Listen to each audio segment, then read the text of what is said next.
नमस्कार साथियों, बधाला प्लेटफॉर्म में आपका स्वागत है। एनसीईआरटी क्लास 8 लेसन नंबर 16 प्रकाश लाइट। इसकी लास्ट क्लास में अपन ने देखा था जो आईज होती हैं नेत्र, उसकी स्ट्रक्चर। कॉर्निया क्या करता है? कॉर्निया एक पारदर्शी होता है, लाइट कॉर्निया से होकर ही प्रवेश करती हैं। काचाभ द्रव क्या होता है? ऑप्टिक नर्व कहाँ पर प्रेजेंट होती हैं? जो रोड्स होते हैं और कॉन्स होते हैं ये क्या होती हैं? दो प्रकार की सेल्स प्रेजेंट होती हैं। तो अभी ये लेसन लगभग अपना कंप्लीट है। इसका अपन को कुछ रोचक तथ्य देख लेते हैं कि जैसे बर्ड्स वगैरह में भी क्या होता है, किस प्रकार से। जैसे उल्लू है तो वो रात में भी देख सकता है। तो जो उल्लू होता है उसके नेत्र में क्या होता है कि उसका कॉर्निया और जो प्यूपिल है वो उसकी लार्ज होती है। तो उसकी रेटिना में भी बड़ी संख्या में रॉड्स सेल प्रेजेंट होती है जिससे उसको रात में भी दिखाई देता है। जो बटरफ्लाई होती है उसके बहुत छोटे छोटे नेत्र होते हैं, बहुत मतलब बड़ी संख्या में छोटे छोटे नेत्र मिलकर के बने होते हैं उसके। तो इसलिए जो जो बटरफ्लाई की आइज़ होती हैं वो अपन को बड़ी दिखाई देती है और वो अपनी बैक साइड में भी देख सकती है। वहीं पर जो केकड़ा होता है उसके नेत्र बहुत ही स्मॉल होते हैं लेकिन उसके द्वारा भी वो अपनी चारों तरफ देख सकता है। तो ये एनसीईआरटी में कुछ रोचक तथ्य मेंशन कर रखे थे। अब इसके कुछ ऑब्जेक्टिव क्वेश्चंस करते हैं। क्वेश्चन नंबर 1, यदि किसी किरण का आपतन कोण का मान 30 डिग्री है तो परावर्तन कोण का मान क्या होगा? अब जितना आपतन कोण है उतना ही परावर्तन कोण का मान होता है। परावर्तन का फर्स्ट रूल है कि कोण आई बराबर कोण आर। तो इसका आंसर क्या होगा? 30 डिग्री। क्वेश्चन नंबर 2, खुरदरे या अनियमित पृष्ठ यानी कि जो रफ सरफेस होती हैं उससे होने वाले परावर्तन को क्या कहते हैं? नियमित परावर्तन, पार्श्व परावर्तन, विसरित परावर्तन या कोई नहीं। तो उसको क्या कहेंगे? विसरित परावर्तन, डिफ्यूज्ड रिफ्लेक्शन।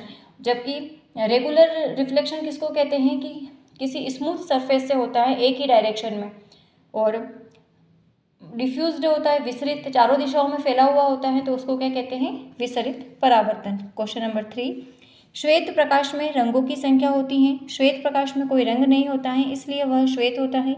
श्वेत प्रकाश में 4 रंग होते हैं, श्वेत प्रकाश में 7 रंग होते हैं, या डी ऑप्शन है कोई नहीं। तो श्वेत प्रकाश में रंगों की संख्या कितनी होती है? श्वेत प्रकाश में 7 रंग होते हैं। आंसर होगा आंसर होगा सी। क्वेश्चन नंबर 4, मानव नेत्र की आकृति होती है लगभग त्रिभुजाकार, चतुर्भुजाकार, लगभग गोलाकार या वर्गाकार। तो मानव नेत्र की आकृति कैसी होती है? लगभग गोलाकार।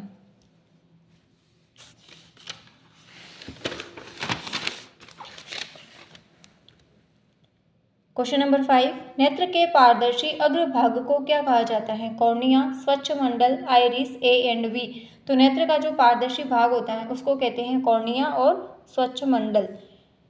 नेत्र का वह भाग जो विशिष्ट रंग का होता है, और जो हर एक इंसान की आइज अलग अलग होती हैं, किसी की ब्लैक होती है, किसी की ब्राउन होती है, किसी की नीली होती है। तो ये किस पर डिपेंड करता है? ये कौन नियंत्रित करता है? अपना आइरिस परितरिका, पुतली, आइरिस, कॉर्निया, लेंस। तो ये डिपेंड करता है आइरिस पर। क्वेश्चन नंबर 7, नेत्र में प्रवेश करने वाले प्रकाश का नियंत्रण कौन करता है? कॉर्निया, आइरिस, नेत्र में प्रवेश करने वाले प्रकाश का नियंत्रण कॉर्निया, लेंस, आइरिस, रेटिना। तो कौन करता है? आइरिस। आंसर होगा सी। क्वेश्चन नंबर 8, लेंस प्रकाश को कहाँ फोकसित करता है? कॉर्निया, आइरिस, रेटिना, कोई नहीं। तो अपना प्रतिबिंब कहाँ पर बनता है? रेटिना पर। आंसर है सी। आंखों में तंत्रिका कोशिकाएं कितने प्रकार की होती हैं? 4, 3, 2, 1। तो 2 प्रकार की होती हैं, रॉड्स एंड कोन। वह न्यूनतम डिस्टेंस जिस पर नेत्र वस्तुओं को स्पष्टतया देख सकते हैं? 15 सेंटीमीटर, 25, 40, 35। तो कितनी बार रीट में भी ये क्वेश्चन बना है?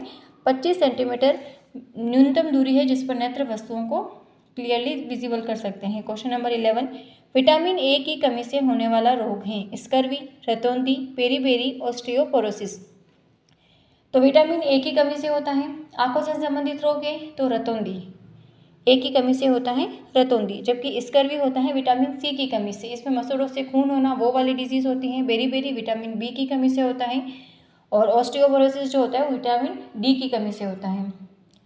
ओके, तो आज अपन ने इसके 11 क्वेश्चंस कंप्लीट किए हैं। कल कुछ क्वेश्चंस और करेंगे, तो मिलते हैं कल की क्लास में। Thank you for watching this video.